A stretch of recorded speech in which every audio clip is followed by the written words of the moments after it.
autónomo. Y el autónomo nuevamente se vuelve a dividir. Pues hablamos de simpático y parasimpático. Y es así que tenemos los neurotransmisores y los receptores ubicados de acuerdo a cada sistema. ¿Ya? Este cuadro está en el libro de Velázquez, ¿sí? Entonces, recordando la imagen que también está en su libro, tanto en Flores y en Velázquez, vemos que las proyecciones del sistema nervioso simpático, ambos sistemas tienen un punto que es una unión preganglionar y una postganglionar, ¿verdad? Entonces hacemos distinciones claras en lo que es la proyección del sistema nervioso simpático, donde decimos que el punto de unión, en este caso, es una neurona corta, ¿no? Un punto preganglionar. Si hablamos del sistema nervioso simpático, diferente al parasimpático. Así también yo tengo que entender que el sistema nervioso simpático, ¿de dónde a dónde parte?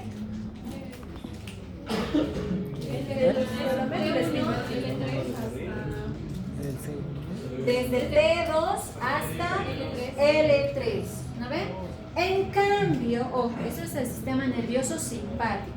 Una vez que tiene su conjunción preganglionar, que es corta, va y se va a dividir hasta llegar al órgano efector por muchas más, de alguna manera, neuronas, ¿ya? Para que me entiendan, hasta llegar al órgano efector.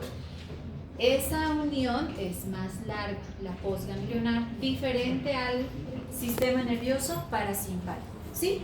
Ahora, el sistema nervioso parasimpático, ¿dónde inerva?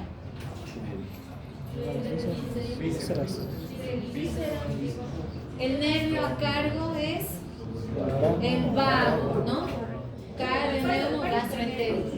Exactamente, es el 3, el oculomotor, el 7, el 9 y el 10, ¿no ven? Entonces, haciendo énfasis grande, estamos hablando de cosas grandes, vuelvo a repetir. Las neuronas preganglionares simpáticas son cortas, conectan con al menos 20 neuronas, ¿no? Postganglionares que están, ¿no?, a lo largo de su recorrido y se van a ramificar ampliamente e inervan glándulas, órganos y tejidos. No dependen de algún nervio como tal, ¿sí?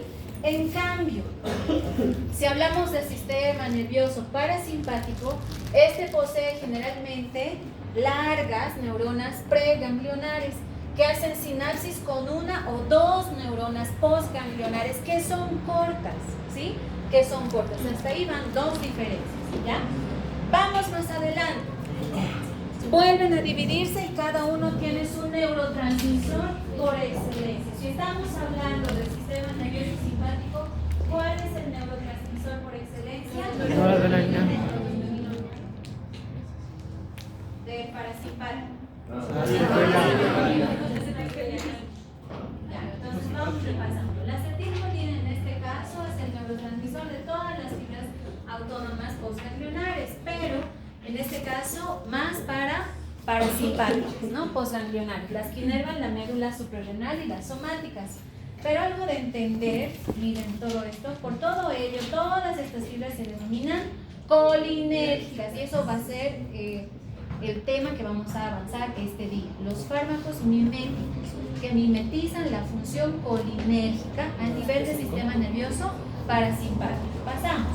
La noradrenalina, por tanto, en este caso es otro neurotransmisor que está donde en la mayoría de las fibras simpáticas postganglionares, por lo que se van a denominar fibras adrenérgicas. Y nuevamente hay dos grupos grandes que se encargan, uno de mimetizar y otro de antagonizar, ¿ya? Esto es una introducción y por eso es lo más grande y lo más grueso, ¿sí? Entonces, ¿qué dice? ¿Qué es un neurotransmisor? La anterior vez, la anterior clase decíamos que es una sustancia química. Entonces, ¿es una proteína? No. Se han puesto proteína en su definición, está mal, puede entrar. Entonces, es una molécula química, es una sustancia química que va a ser producida o sintetizada ¿por quién?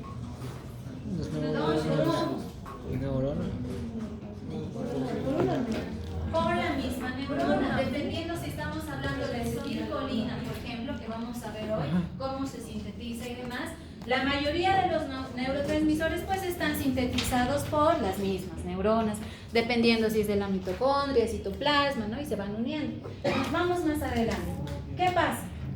Definición: neurotransmisores, entonces básicamente son moléculas químicas o sustancias químicas que son liberadas por las terminaciones nerviosas, que son reconocidas por receptores específicos que están localizados en la membrana de la célula postsináptica, ¿no? Pasamos, las neuronas presinápticas deben contenerlo y ser capaces de sintetizarlo. Ahí va una característica de un neurotransmisor. Entonces, no es una proteína, no es una enzima, ¿sí? Es una sustancia química que sí o sí necesita un receptor. ¿Qué más? El compuesto tiene que ser liberado en las neuronas presinápticas ante un estímulo apropiado. Segunda característica del neurotransmisor. Tercera característica: las estructuras nerviosas deben contener los sistemas necesarios para su retirada de la sinapsis. Cuarta característica: su aplicación en la membrana postsináptica debe producir los efectos de la estimulación de la neurona presináptica. Esto es después de la despolarización de la neurona presináptica. ¿No ve? Pasamos. Los efectos de la estimulación presináptica y de la aplicación del compuesto deben modificarse de la misma forma por la acción de los fármacos antagonistas. Y volvemos a repetir que sí, comentar esto en su examen. Por lo menos mencione 3 diferencias entre el sistema nervioso simpático y parasimpático, hablando de cómo va a llegar a conectar, es decir, la inervación, cómo va el esquema, en este caso, de la liberación de los neurotransmisores. Si nosotros vamos a decir y hablar de la sinapsis ganglionar parasimpática, volvemos atrás. Hemos dicho que es diferente. La neurona, en este caso preganglionar, en el sistema nervioso simpático, ¿cómo es? Es corto. En cambio, en el parasimpático es largo, al revés, ¿no? Entonces, es cruzado. Entonces, no me voy a detener aquí, se supone que se entiende. Pasamos. Los diferentes tipos de neurotransmisores, muchachos, pueden ser ésteres, pueden ser aminoácidos, pueden ser sustancias, como nosotros podemos ver ahí. Por ejemplo, ésteres como la acetilcolina. También aminas, como por ejemplo, ¿cuáles? La dopamina, noradrenalina, adrenalina y serotonina. Y también pueden ser aminoácidos, ¿no? Como la glicina y el ácido gamma-aminobutírico o el glutamato.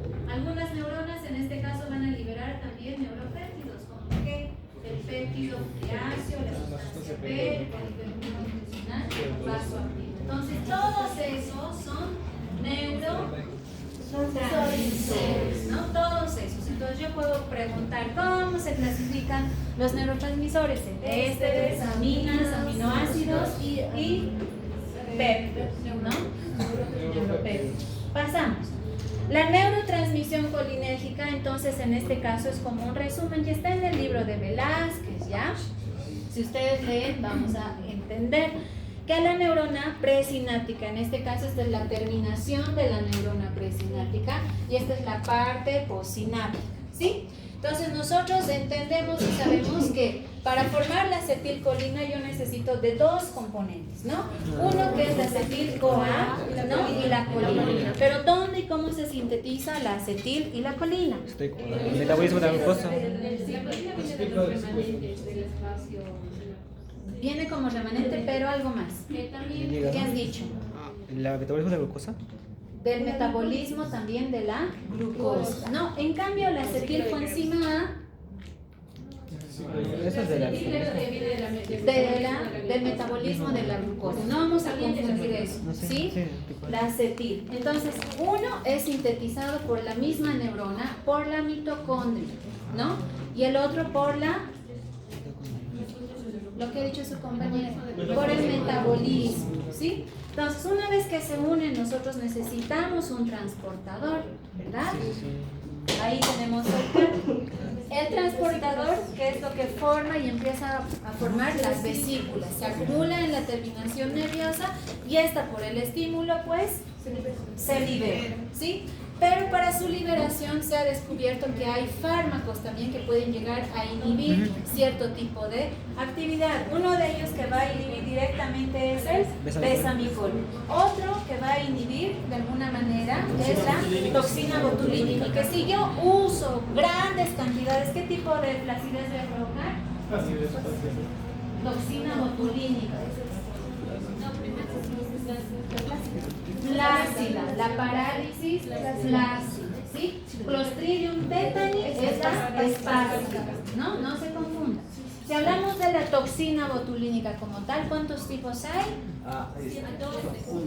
Descritos son 5, ¿ya? Entonces pasamos, nosotros vemos, para la liberación de la acetilcolina, en farmacología, nosotros vemos que hay fármacos que van a mimetizar la función de la acetilcolina. Y es ahí donde tenemos que entender cuáles son las funciones de la acetilcolina, sabiendo que tiene que ver con los receptores muscarínicos y nicotínicos. Por ejemplo, díganme ustedes un ejemplo o dos. Normalmente, en los receptores muscarínicos, las funciones. ¿Cuántos tipos hay? Son 4, Son 5. Son 5, pero 5. El 3 tiene importante relevancia. Sí. Uno está en relación con el Sistema nervioso central, 2 es corazón, muscularizo. ya, músculo liso, bien, 4 El 4 es sistema nervioso central. acompañado, ¿no? Con el 1 y el 5 No tiene acciones. y no tienen una función nefra, ¿no? Entonces básicamente tenemos que comprender 3, pero que sí son 5, ¿sí? Son 5 como tal. Entonces pasamos para no estancarnos porque esto es largo. Vuelvo a repetir, otra vez hago énfasis y esto sí voy a preguntar en su examen, las diferencias, ¿sí? Volvemos a repetir. Entonces en el sistema nervioso simpático la neurona preganglionar es larga o corta. Corta, ¿no? Si estamos hablando de la neurona postganglionar es larga. En este caso neurotransmisor específico, la noradrenalina. En cambio en el parasimpático hace la acetilcolina. ¿Cómo es la neurona preganglionar en el parasimpático? Larga, ¿no? Entonces hay diferencias. Y la postganglionar, corta. Entonces ustedes saben por lo menos 3 diferencias entre el sistema nervioso central, en este caso, perdónenme, simpático y parasimpático, ¿no? Neurona preganglionar, postganglionar y neurotransmisor por excelencia. Funciones, en este caso del sistema nervioso simpático, pues básicamente responsable de ajustarse en respuesta a situaciones de estrés, traumatismos, miedo, hipoglucemia, frío y ejercicio. Básicamente el efecto de huida, ¿no? Respuesta al estrés. Para entender más, hay una imagen, ¿no? ¿Qué cosas provoca el sistema nervioso simpático? Que ya lo han visto en fisiología y también, ¿no? Lo van a ver en fisiopatología, pero más que todo la parte fisiológica de los efectos que tiene el sistema nervioso simpático. Tenemos que entender entonces, el sistema nervioso simpático, ahí a nivel ocular, provoca la midriasis, dilata la pupila. ¿Qué pasa a nivel de las glándulas salivales? Inhibe la salivación. Eso a nivel del sistema simpático. Vamos. A nivel simpático, ¿qué más? A nivel pulmonar, relaja los bronquios. ¿A través de qué receptores? Beta 2. Vamos. Acelera el impulso cardíaco. ¿A través de qué receptores? Van combinados, pueden ser intramuscarínicos y también adrenérgicos. Pasamos, acelera el corazón, el impulso cardíaco, pero básicamente es alfa 1 y alfa 2, ¿no? Vamos, inhibe la actividad digestiva en el simpático, estimula la liberación de la glucosa por el hígado en el simpático. Volvemos a repetir, porque yo puedo poner en su examen, uno de los siguientes no es propio del sistema parasimpático. Puedo poner 4 de estos y poner todos o ninguno, ¿ve? Entonces me pondrán todos, ¿ve? O así. Entonces pasamos, secreción de la adrenalina, en este caso de adrenalina y norepinefrina por el riñón. Relaja la vejiga y contrae el recto, ¿no? El efecto de huir, ¿no? Simpático. Parasimpático. En este caso hace casi todo lo contrario, pero sí cumplen funciones también parecidas, pero al contrario, ¿verdad? Entonces vamos, si el simpático provoca midriasis y miosis, estimula la salivación, reduce el latido cardíaco, y acá volvemos a hablar de los efectos propios ¿Cuáles son la parte fisiológica? ¿Qué se llama eso del inotropismo, cronotropismo, tropotropismo? Son las propiedades del corazón. ¿Qué fármaco como tal? Hablamos ahí de la atropina y de la adrenalina, pero ustedes tienen que entender que la adrenalina, en este caso, ¿no? Va a estimular, es mimético, estimula, ¿no? En cambio, la atropina, antagónica, ¿no? Entonces, vamos acá. Necesitamos entender eso. Pasamos. Contrae los bronquios, ¿no? Por el sistema nervioso parasimpático. Estimula la actividad digestiva. Estimula la vesícula biliar, ¿no? La síntesis, en este caso de bilis. Contrae la vejiga y relaja el recto. Este efecto, ¿cómo se llama? Efecto lento de estudio, de relajación, ¿no? Todo lo que es el sistema nervioso parasimpático, ¿sí? Haciendo esta aclaración, entonces vamos avanzando en la parte de introducción nada más. Arcos reflejos, pasamos. La mayoría de los impulsos aferentes se van a traducir de forma involuntaria ante las respuestas reflejas. Por ejemplo, cuando hay la caída de la presión arterial en una persona que ha sufrido un traumatismo, una fractura, no es como que tú le ordenas, oye, arteria femoral, contraete, no. Directamente los receptores, ¿qué receptores aquí? Para hacer vasoconstricción, ¿qué sistema se va a activar? ¿Parasimpáticos y parasimpáticos? Sí, ya, pero ¿qué receptores? Alfa 1, alfa 2, va a provocar vasoconstricción, ¿verdad? Entonces, ¿qué más se va a alterar? Toda la parte de la hemostasis. Entonces, esta caída de la presión arterial no solamente significa que va a provocar la estimulación de los receptores alfa 1 y alfa 2, sino que también va a estimular otro tipo de sistemas, como ¿cuál? El sistema renina-angiotensina y aldosterona. Entonces, ahí van jugando, ¿no? Es un juego entre neurotransmisores y sistemas endocrinológicos. Pues muchachos, ¿qué más va a ser? Ya, ¿qué más? Entonces, pasamos. ¿Sí? Como arco reflejo, nada más. ¿Qué cosas más puede afectar el funcionamiento normal del sistema nervioso simpático o parasimpático? Las emociones. Por eso se dice el estrés, ¿no? Cuando uno anda muy estresado puede alterar el funcionamiento del tracto gastrointestinal. Cuando uno anda muy triste puede alterar. Cuando uno está todo el tiempo echado en cama, recostado en cama sin hacer nada, también altera el sistema nervioso. Entonces, pasamos. Neurotransmisores, señales químicas que ya hemos hablado, características básicas, en este caso, del funcionamiento del sistema nervioso simpático y parasimpático. Más diferencias. Ojo, son más diferencias.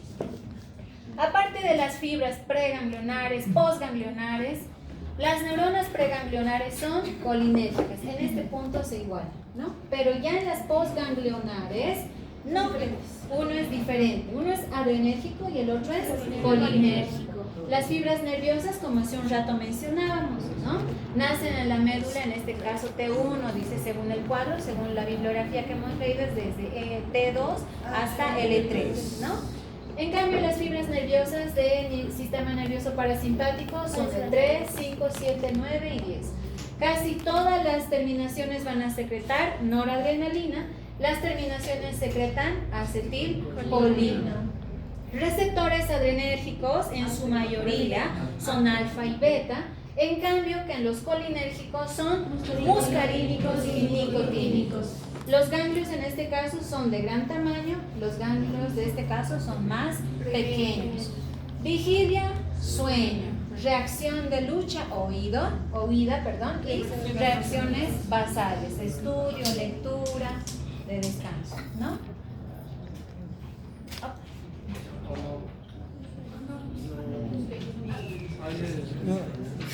Ok. Reflejos autónomos digestivos. En la parte superior esto es muy básico. Vamos a entender que pone en marcha, ¿no?, las señales que van desde la nariz hacia los núcleos salivares, del esofaringio y vagal. Hablamos del parasimpático, del tronco del encéfalo, que envían los impulsos a través de los nervios parasimpáticos hasta las glándulas secretoras de la boca y del estómago. Y acá empezamos a hablar de los fármacos, ¿sí? Efectos, en este caso fármacos efectores adrenérgicos simpático-miméticos. ¿Cuáles son? Solo es como un resumen, ¿sí? Es un resumen de introducción. Vamos, noradrenalina, adrenalina, metoxamina, ¿no?, fenilefrina, receptores alfa, isoprenalina, proterenol, receptores beta a nivel de vía respiratoria, salbutamol, receptores beta 2. Esos son los fármacos simpático-miméticos más representativos, porque no son solo esos. De ahí se clasifican en unos de acción directa e indirecta, y se vuelven a clasificar según su composición y estructura química. Pasamos, fármacos que van a provocar la liberación de la noradrenalina desde las terminaciones nerviosas. En este caso hablamos efedrina, tiramina y anfetamina, ¿sí? Fármacos que van a bloquear la actividad adrenérgica. Y ahí se los he puesto casi lo más resaltante, lo más conocido. En este caso, aquel que va a impedir la liberación de la noradrenalina, ¿no?, la guanetidina. Bloquean los receptores simpáticos, la fenoxibenzamina y la fentolamina. Bloquean los receptores simpáticos, en este caso beta 1, beta 2. ¿Cuáles? Propanolol, receptores no selectivos, alfa 1 y beta 2. En este caso metoprolol, y receptores beta 1, solamente el metoprolol, ¿sí? El propanolol o propranolol, como lo describen algunos, no es selectivo, ¿sí? Es alfa 1 y beta 2. Pasamos, el último. Aquellos que van a suprimir la transmisión de los impulsos nerviosos a través de los ganglios autónomos, el hexametón. Fármacos que van a tener un efecto potenciador. ¿Cuáles son? Los anticolinesterácicos. Hablamos de la neostigmina, piridostigmina y del ambenol, ¿no? Fármacos que van a bloquear, en este caso, la actividad colinérgica en los órganos efectores antimuscarínicos. Y hablamos de la atropina, omatropina y la escopolamina, ¿sí? Fármacos que van a estimular las neuronas postganglionares autónomas. Acetilcolina en ambos sistemas, la nicotina, receptor de acetilcolina de tipo nicotínico, la metacolina que tiene acciones nicotínicas y muscarínicas, y la pilocarpina que tiene acciones muscarínicas, ¿no? Fármacos bloqueadores, en este caso ganglionares. Y si yo hablo de los ganglionares, ¿de qué tipo de receptores estoy hablando? ¿Muscarínicos o nicotínicos? Nicotínicos, ¿ya? ¿Qué fármacos? Ion tetraetilamonio, el ion hexametonio y el pentolino. Y nuevamente hacemos hincapié en las diferencias, ¿sí?, entre el sistema nervioso simpático y parasimpático, que por lo menos eso sí lo voy a preguntar en su examen. Estoy volviendo a repetir 5 diferencias entre el sistema nervioso simpático y parasimpático, ¿sí? Esa es la parte introductoria. Ahora vámonos al tema 14, ¿ya? Sí, son dos colinérgicos, ¿no?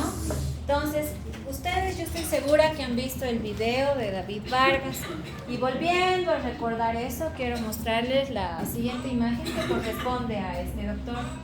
Entonces, hacemos el recuerdo, en este caso, el sistema nervioso simpático y parasimpático. Quiero que se les quede bien claro que sí. ¿Sí?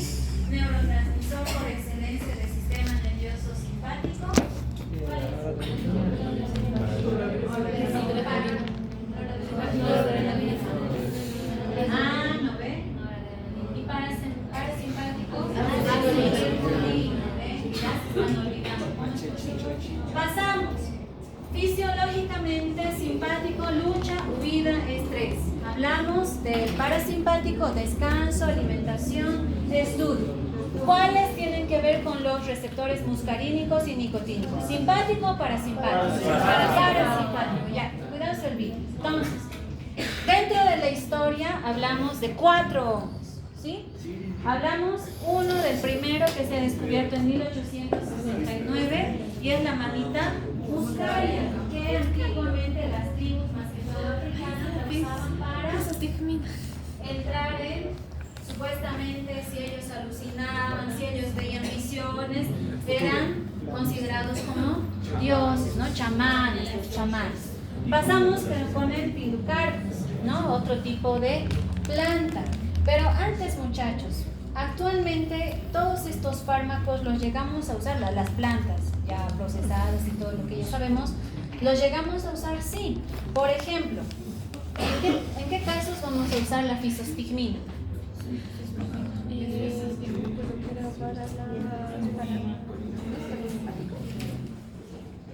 Indicaciones terapéuticas. Que ya han hecho su resumen. Ya, vamos adelante. Entonces, volvemos. Pilocarpus igual, otra planta, intoxicaciones por... Sí, intoxicación anticolinérgica. ¿Pero por cuál más que todo? ¿En qué casos usamos, muchachos? Por ejemplo, si yo hablo de intoxicación por órgano fosforado, ¿qué fármaco yo usaría? Por excelencia, si estoy hablando de intoxicación por órgano fosforado. Está en el libro. Intoxicación grave por órganos fosforados. Vamos que no hay. Si un chico o una chica se toma raticida, por ejemplo, órganos fosforados.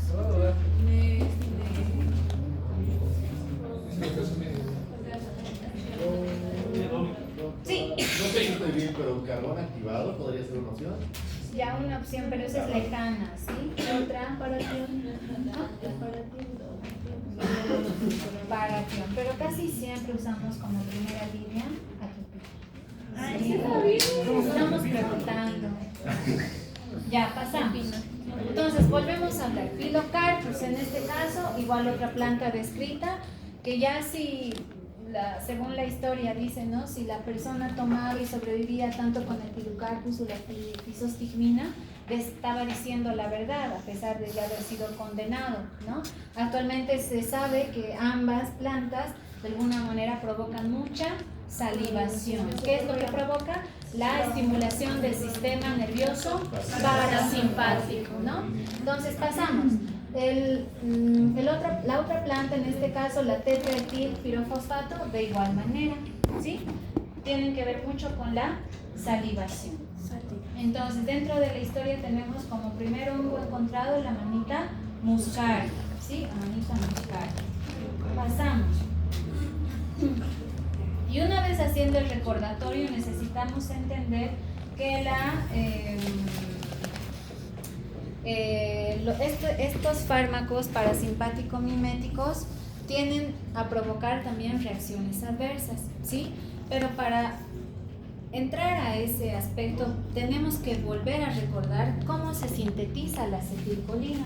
Y hace un rato teníamos una imagen, ¿no ve?, del libro de Velázquez, y esta es una imagen de el video de David Vargas, ¿sí? Entonces, vemos nosotros de la acetilcolina y demás, pero tenemos que recordar que hay ciertos fármacos que van a tener acción directa y otros fármacos que tienen una acción indirecta. Y estamos hablando de los inhibidores de la colinesterasa, ¿no? Volvemos a repetir para que esto quede claro. Y este es el libro de Goodman y Gilman, que nos menciona los tipos de receptores, ¿sí? Solamente para un repaso general, que también está en su libro de Flores, toda una tabla enorme. Este grupo de fármacos, ¿qué es lo que va a llegar a provocar? Vasodilatación, disminución de la frecuencia respiratoria, disminución de la velocidad de conducción en el nodo sinusal y el aurículo ventricular, disminución de la fuerza de la contracción cardíaca, por tanto, de las propiedades del corazón, ¿no? Contracción del músculo liso, sí. Estimula la secreción a través de los receptores M3 incrementan el tono y la amplitud del tracto gastrointestinal, relajan, en este caso provocan la relajación de los esfínteres a través de los receptores muscarínicos tipo 1, plexo de Auerbach también, y en las células parietales gástricas, ¿sí? Incrementan el peristaltismo ureteral también, contraen el músculo detrusor, relaja el trígono, ¿no? Y el esfínter de la vejiga. Entonces, si hacemos un recordatorio, pues básicamente es la función normal del sistema nervioso parasimpático. Netamente mimetizan su función de la acetilcolina, ¿sí? Entonces, pasamos. ¿Qué más provoca? Contracción de los músculos del esfínter, tanto del iris, ¿no? Y ciliar también por los receptores M2. Provoca la miosis, la acomodación para la visión cercana. Facilita el drenaje del humor acuoso en el canal de Schlemm, ¿no? En el glaucoma. Incrementa secreción, en este caso, de las glándulas salivales, ¿no? Y lacrimales también. Y de las glándulas, ¿se han leído? Sí saben. De las glándulas, ¿ah? ¿Se han leído? Sí van a recordar, ¿sí? A través de los receptores muscarínicos tipo 3. Entonces, vamos, deben, en este caso, su nombre, la capacidad para mimetizar los efectos de la acetilcolina. Y volvemos a repetir, porque no quiero que se equivoquen. Acetilcolina, parasimpático. Parasimpático, relajación, secreción, miosis, ¿no? Y todo lo que tiene que ver con el tracto gastrointestinal y genitourinario. Estimulan, ¿ya? Mimetizan la función ¿de quién? De la acetilcolina, ¿verdad? Entonces pasamos. Se clasifican en fármacos, sí, de acción directa e indirecta. Los primeros son agonistas que activan los receptores colinérgicos, mientras los segundos son inhibidores de la colinesterasa. Entonces son anticolinesterásicos. No es que van contra la acetilcolina, no, van en contra de la enzima, ¿verdad? Entonces, incrementan, por lo tanto estos de acción directa como indirecta van a incrementar la estimulación y la síntesis de acetilcolina. Pasamos. Los fármacos inhibidores de la acetilcolinesterasa van a potenciar la transmisión de las sinapsis colinérgicas, por lo que sus efectos están mediados tanto por receptores nicotínicos como muscarínicos.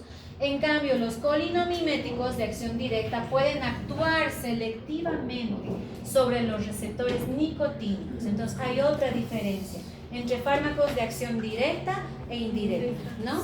Entonces, en este caso, los colinamiméticos de acción directa pueden actuar selectivamente sobre estos receptores. ¿Cuáles? Los de acción directa, que vamos a ver enseguida.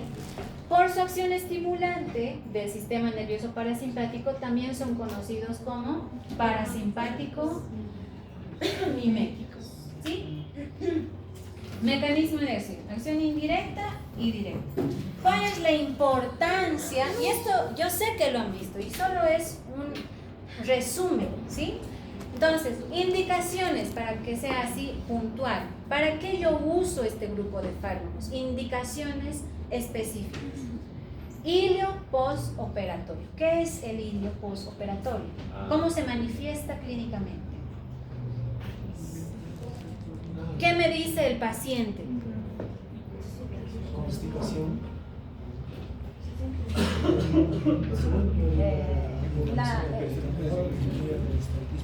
Ya, pero una cosa habíamos dicho que es constipación, estreñimiento, y otra cosa es estreñimiento crónico, ¿sabes? Diferentes. Entonces, si hablamos de ilio postquirúrgico, por ejemplo, un ejemplo, paciente de 30 años de edad que le ha dado apendicitis masculino, le ha dado peritonitis más y está en su postoperatorio día 5, ¿sí? Y no está eliminando gases. El paciente te dice que le duele abdomen. Empieza a hacerse como un globo, globoso, ¿no? Lleno de aire, pero no puede eliminar gases y empieza a doler, ¿no? En este caso, si yo valoro y veo el ilio, la obstrucción, ¿no? Ilio postoperatorio, ¿no? yo puedo usar este grupo de fármacos, ¿sí? Ilio postoperatorio. Atonía gástrica. ¿En qué casos yo veo atonía gástrica? Atonía. Lesión de los plexos. Muy bien, lesión de qué plexos, vas bien. ¿Qué plexos hay? Meissner. Auerbach y Meissner, mucoso y submucoso, ¿no? Entonces, ¿en qué casos yo veo atonía gástrica? Ya, muy bien, ¿qué más? Eso es infeccioso, con antiparasitario se trata. ¿Otro? Para pacientes que son fumadores recurrentes. Ah, sí. Ya, pero si hablamos de los fumadores, vamos a decir que sí tienen más tendencia a más la vía respiratoria, ¿no? Intoxicación de vía respiratoria. ¿Por qué? Por los receptores nicotínicos, ¿no? Que se encuentran en ese nivel. En cambio, a nivel gastrointestinal hay más receptores muscarínicos, ¿no? Entonces yo tengo que entender qué patologías pueden llegar a provocar atonía gástrica. ¿Qué puedo afectar? Síndrome de... Ya, muy bien, Solinger. Otro, Solinger-Ellison. Otro.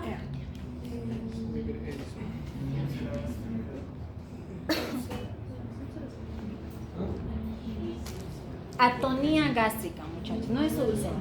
¿Qué es atonía? No hay movimiento, no hay movimiento. ¿En qué patologías no hay movimiento?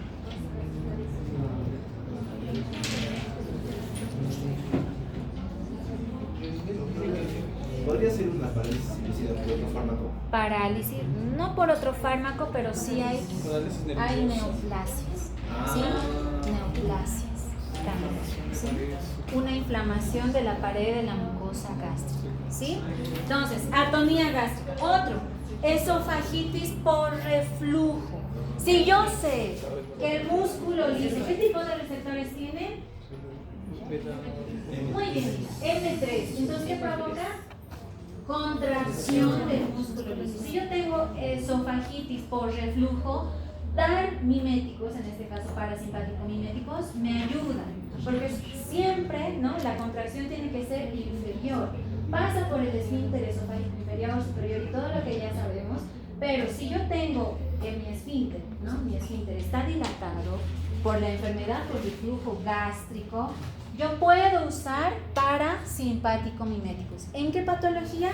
En enfermedad por reflujo gastroesofágico. ¿Sí? ERGE. Lo más común, ERGE. Indicaciones. ¿Sí? Pasamos. Retención urinaria u obstructiva. ¿Qué patologías? No obstructiva. ¿Qué patologías yo voy a ver en este tipo de indicaciones?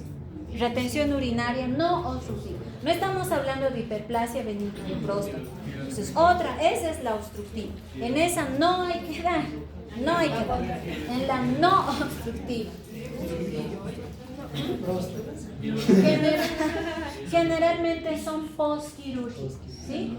Entonces, ¿para qué se memoricen? ¿Para qué voy a indicar parasimpático miméticos? La mayoría es postquirúrgico. Ilio paralítico postquirúrgico, sí, hablamos.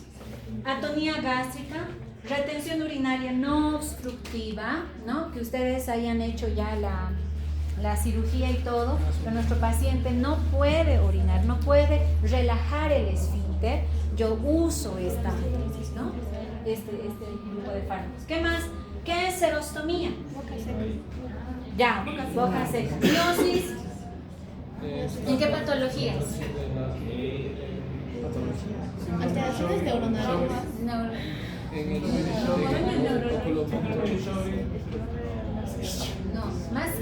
más que todo tiene que ver con el mismo glaucoma, ¿sí? Intoxicación por antimuscarínicos y también el Alzheimer. Entonces, ¿cuáles son las indicaciones para usar este grupo de fármacos?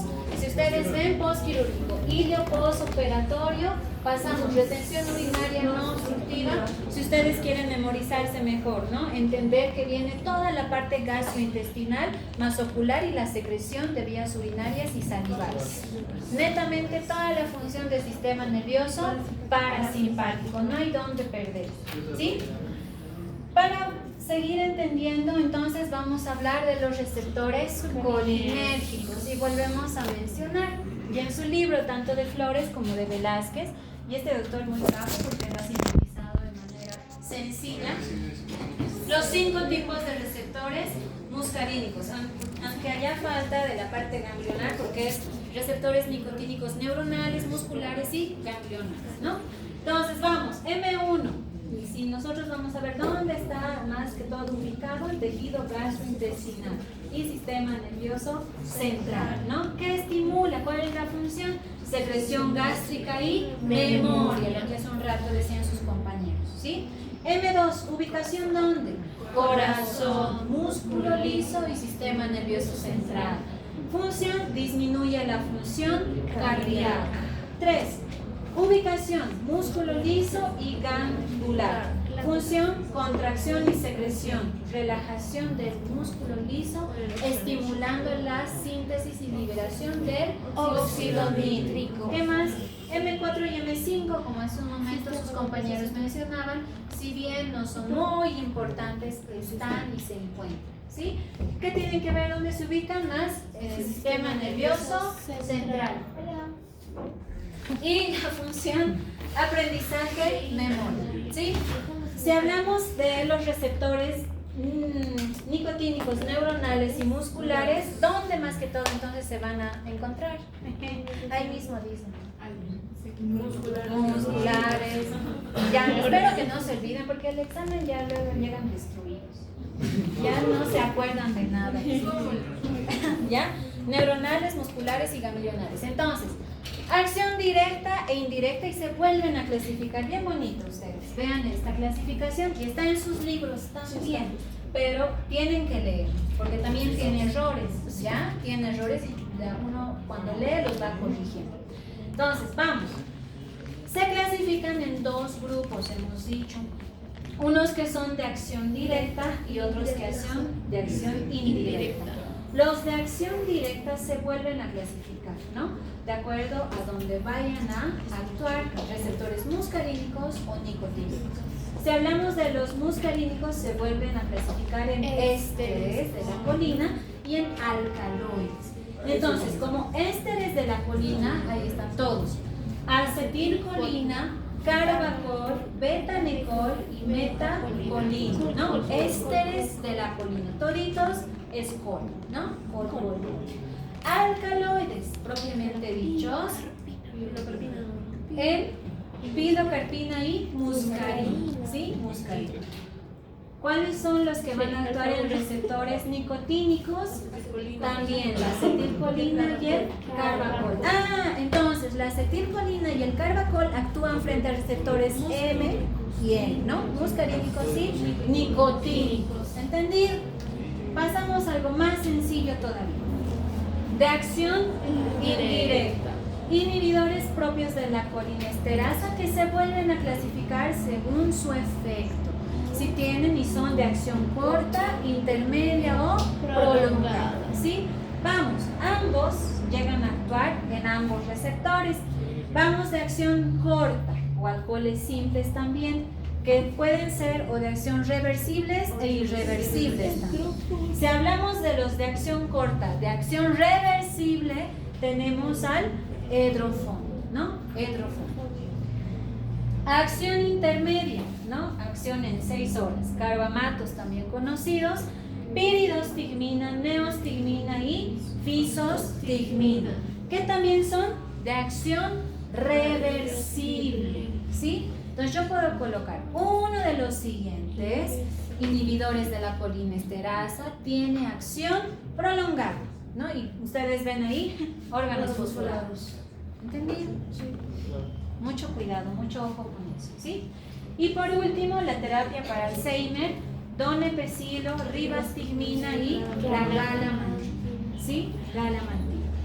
Esta es la clasificación general, la más sencilla, el cuadro muy bonito, muy resumido, que lo clasifica de acuerdo al tipo, al tiempo de acción y si son reversibles o son irreversibles, ¿sí? Acción intermedia, piridostigmina, neostigmina y fisostigmina, ¿ya? Entonces vamos a ver netamente ahora por la división, ¿ya? Vamos a ver por la división aquellos que son de acción directa. Y hablamos de los ésteres de la colina, ¿sí? Los ésteres de la colina. ¿Qué significa ésteres? Al principio decíamos... Ya. Apaga eso. Ya. Ya, pero salía afuera. Ésteres de la colina. Y hace un rato hablábamos de la clasificación de los neurotransmisores y habían unos que eran ésteres Y aminas, ¿cómo más? Neuropéptidos y aminoácidos, ¿no? Entonces, ésteres de la colina, fármacos que se parecen a la acetilcolina en su estructura química, netamente, metacolina, carbacol y beta-necol. Hay dos que actúan frente a los receptores M y N, ¿no? ¿Cuál es? El carbacol y la acetilcolina, muchachos, acetilcolina. Alcaloides naturales. En este caso, aplicación netamente oftálmica. ¿Quién? Pilocarpina, ¿sí? Solamente en nuestro medio lo tenemos en colirios, gotas, ¿ya? En gotas. En este caso, la pilocarpina sí puede atravesar el líquido cefalorraquídeo. El betanecol es más sistémico. Si hablamos del metabolismo, pues casi siempre la mayoría de los fármacos tienen un metabolismo hepático y una eliminación renal. Y hablamos indicaciones netas y precisas de cada fármaco, que está en su libro, muchachos, y aquí está bien explícito y bien bonito. Indicaciones puntuales. ¿Para qué yo uso la pilocarpina? Glaucoma, ¿no? Glaucoma. Carbacol también, pero como primera indicación siempre la pilocarpina. ¿En qué más puedo yo usar la pilocarpina? Hace un rato decía su compañero, en síndrome de SOS, ¿no? Pasamos. En el resto, si nosotros vamos a ver, y está más oscuro, de un color más oscuro, y por eso lo he puesto porque me parece muy interesante y muy bonita la indicación. Indicaciones más quirúrgicas, ¿sí? No son de primera elección, pero sí se indican, ¿sí? Entonces, vamos. Betanecol, si ustedes ven, ilio paralítico, atonía gástrica, postoperatoria. Betanecol, retención urinaria no obstructiva. ¿Cuál? Atonía o posparto, ¿no? Si ustedes se dan cuenta es primera indicación oftálmica, síndrome de Sjögren, glaucoma. ¿Quién? Pilocarpina, ¿no? El resto, betanecol, estamos hablando de postoperatorios, netamente. Y el último, betacolina, en casos de hiperactividad bronquial. ¿Cuándo? Cuando el paciente está bronquitis crónicas muy recurrentes, ¿sí? Que no tienen una causa, en este caso infecciosa, ¿sí? Cuidado, no es como que le voy a dar metacolina, no, ¿sí? Así como la mayoría y casi todos los fármacos, estos fármacos tienen efectos adversos. Y de la misma manera, ahí ya se los he colocado la manera más puntual, ¿no? Lo más claro y puntual. Efectos adversos. ¿Qué puede llegar a provocar este grupo de fármacos? Diarrea, diaforesis, incontinencia urinaria, miosis, ¿no?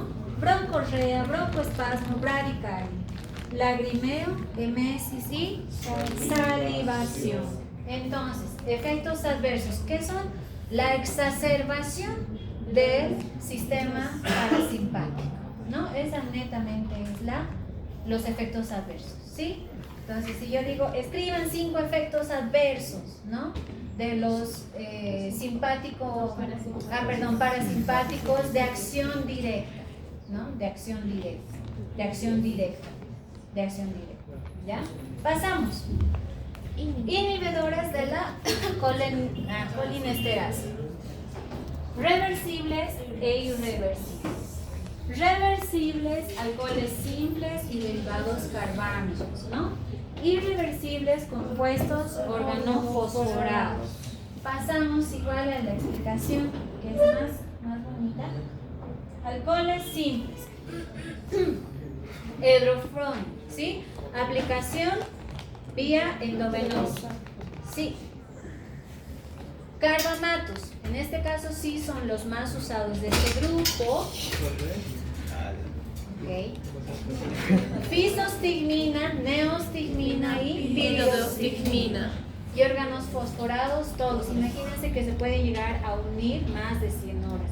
Y vivir así, pues netamente es condenarse a muerte, ¿no? Entonces hay que tener un antídoto, ¿no? Antídoto.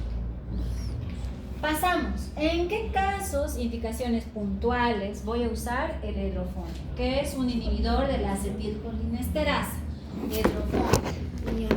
Miastenia gravis como primera elección. Piridostigmina, neostigmina también como segunda elección, ¿sí? Primera elección siempre el edrofonio. Si no lo tenemos en nuestro medio, pues sí usamos la piridostigmina, ya en casos de pacientes con miastenia gravis. ¿En qué más? Parálisis espástica. Como primera indicación, neostigmina. Segundo y tercero, edrofonio y neostigmina, ¿sí? En este caso de la reversión, si hablamos de los antídotos, ¿no? Como antídoto, ejemplo, el pancuronio o el anticurare, ¿no? Fisostigmina, síndrome anticolinérgico. Neostigmina, ¿en cuál? En hilo paralítico, atonía gástrica, posoperatorio. Neostigmina, retención urinaria no obstructiva, ¿no? Si ustedes vuelven a ver, es más la parte postoperatoria, ¿ya? Si quieren. Y en glaucoma, fisostigmina también, ¿sí? Entonces, vamos más adelante. ¿Qué pasa con el tratamiento de los órganos, de la intoxicación por órgano fosforado? La administración de atropina, en este caso de 2 a 4 miligramos por vía intravenosa o 0.05 miligramos kilogramo en niño. Se debe repetir la dosis cada 5 a 10 minutos hasta reversión de los síntomas, ¿sí? Se tiene que hacer la reversión. Entonces, dice minutos hasta conseguir síntomas de atropinización. ¿Cuáles son los síntomas de atropinización? La piel comienza a estar enrojecida, ¿sí? Y seca. Las pupilas se van a dilatar y aparece taquicardia. Claro, porque en el parasimpático, ¿qué pasa? Hay miosis, ¿no? Entonces, si yo voy a dar atropina, voy a provocar midriasis. ¿Sí? Entonces, ¿hasta cuándo voy a dar atropina? Hasta que desaparezcan los síntomas, ¿no? De intoxicación por órgano fosforado. ¿Está entendido? Sí. Está entendido. Hasta ahí eso es lo más puntual que se puede haber mencionado, ¿sí? Entonces, para el tema, bueno, descansen un rato porque ahora tenemos que ver el otro tema más.